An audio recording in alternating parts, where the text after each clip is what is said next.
अगर कभी महेंद्र सिंह धोनी से मेरी बात या मुलाकात हुई तो उनसे मैं ये सवाल पूछूंगा कि जब मैंने शतक लगाया था, जब मैं मैन ऑफ द मैच बना था, उसके बाद मुझे टीम से क्यों ड्रॉप कर दिया गया।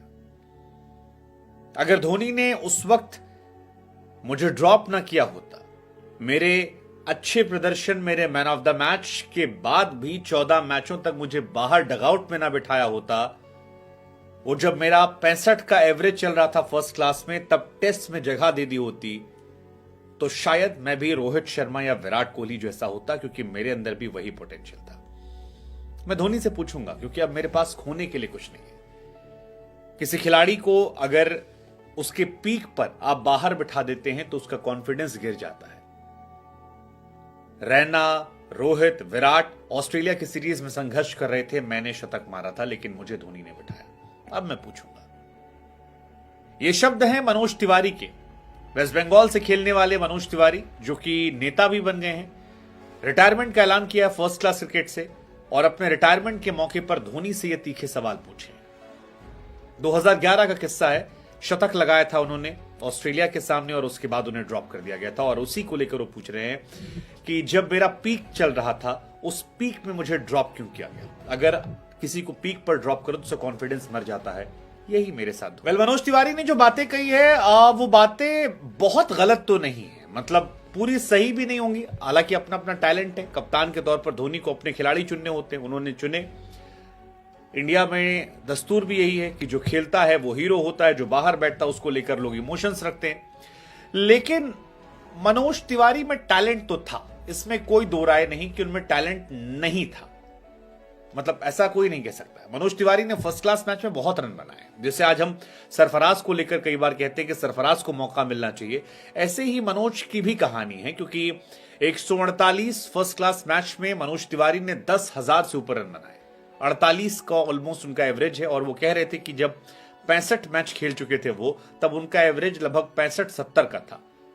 वो कहते हैं कि यार बड़े नामों को जगह मिल जाती है। रोहित शर्मा परफॉर्म नहीं कर रहे थे, उसके बावजूद उन्हें जगह दी गई।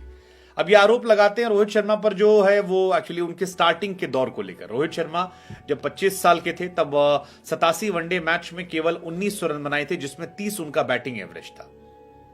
2 शतक थे, 30 का एवरेज, 70 का स्ट्राइक रेट था। बेस्ट स्कोर 114 था, वो भी जिम्बाब्वे के सामने। वही इन्हीं बातों को लेकर कह रहे हैं कि यार उस टाइम के हिसाब से मैं अच्छा प्लेयर था, मुझ में टैलेंट था, लेकिन मेरी बैकिंग नहीं थी, और मुझे तो ऑस्ट्रेलिया के सामने शतक बनाने के बाद ड्रॉप कर दिया गया।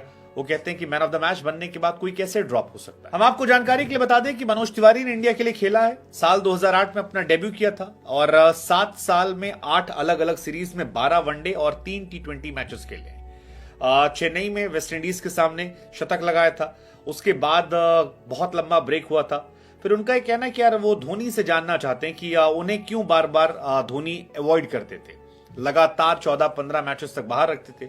वो कहते हैं कि यार कई खिलाड़ी ऐसे थे जो संघर्ष कर रहे थे, लेकिन धोनी उन्हीं खिलाड़ियों से बने थे, जिसमें वो विराट का, रोहित का, रैना का जिक्र करते हैं। हालांकि ये तीनों खिलाड़ी बहुत बड़े प्लेयर हैं, और इन तीनों ने इंडियन क्रिकेट को बहुत सर्व किया है। और आज जब पीछे मुड़कर अब देखते हैं तो सब धोनी को थैंक्स करते हैं कि यार धोनी ने उस टाइम पे इनको बैक किया तो ये चल गए, और उसका इंडियन क्रिकेट बदल गया। लेकिन मनोज तिवारी के भी अपने दर्द हैं कि यार आपने मुझे मौका ही नहीं दिया, मुझे अपना टैलेंट दिखाने का मौका नहीं दिया। जब कोई रन नहीं बना रहा था तो मुझे तो मौका देना चाहिए था। टेस्ट कैप को लेकर भी कहा कि प्रैक्टिस मैच में ऑस्ट्रेलिया और इंग्लैंड के खिलाफ लगातार मैंने अच्छी पारियां खेली। जब जब मुझे मौका मिलता था फर्स्ट क्लास में, आई यूज्ड टू प्ले। एक टाइम पे मैं रणजी का नंबर 1 प्लेयर था। 65 फर्स्ट क्लास मैच के बाद मेरा एवरेज 65 का था। ऑस्ट्रेलिया टीम इंडिया में आई थी, मैंने 130 रन बनाए थे, इंग्लैंड के सामने 93 बनाए थे। लेकिन मेरी जगह उस टाइम युवराज सिंह को मौका दिया गया और मुझे अवॉइड कर दिया गया, और इन सारी चीजों ने मुझे उस दौर में तोड़ा, जिसका असर ये रहा कि मैं फिर कमबैक नहीं कर पाया, मैं उतना अच्छा परफॉर्म नहीं कर पाया, और मैं धीरे धीरे धीरे धीरे मनोज तिवारी के स्टेटमेंट पर कई लोग मनोज तिवारी का मजाक उड़ा रहे हैं कि यार कौन मनोज तिवारी, कैसा प्लेयर है, क्या है, कहाँ है, कैसा है। वैसे मनोज तिवारी ने लगभग 100 आईपीएल के मैच भी खेले, और 30 का लगभग उनका एवरेज रहा है। केकेआर से काफी लंबे समय तक उन्होंने खेला है। So overall he was a decent player. One day के हिसाब से तो अच्छे प्लेयर थे, बट ठीक है, अब आई मीन आप क्या कर सकते हैं, आप जो भी रहा, मतलब you can not say anything. MS Dhoni ने जो फैसले चुने वो अपनी जगह पे अच्छे थे, शानदार थे, और रिटायरमेंट के बाद ये उठाए गए। तो अब इस बात को लेकर दोनों चीजें, हालांकि आपको जानने की जरूरत होगी कि मनोज तिवारी धोनी की जो पुणे सुपर जायंट थी वहां से भी खेलते थे, और वहां से काफी मैचेस खेले उन्होंने। तो ये आरोप कि धोनी ने बिल्कुल नहीं रखा, लेकिन ऐसा लग रहा है कि शायद धोनी को लेकर और भी आरोप अभी आएंगे, बहुत सारे लोग आएंगे। लेकिन फिर ये है कि जो भी कैप्टन बनता है, ऐसे आरोप गांगुली पर भी लगे थे, ऐसे आरोप विराट पर भी लगे हैं, और रोहित भी कई बार कहते हैं कि you can not satisfy 15 people.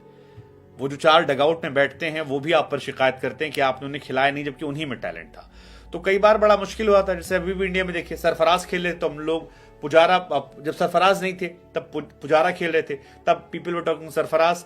अब लोग पुजारा के बारे में बात कर रहे हैं। तो ये बात सच है, लेकिन फिर भी ये आरोप बहुत बड़ा है, बहुत बड़ा आरोप है कि अगर धोनी ने मेरा करियर बर्बाद ना किया होता तो शायद मैं बहुत बड़ा प्लेयर होता, मैं रोहित और विराट जैसा बन जाता, मुझ में वो काबिलियत थी।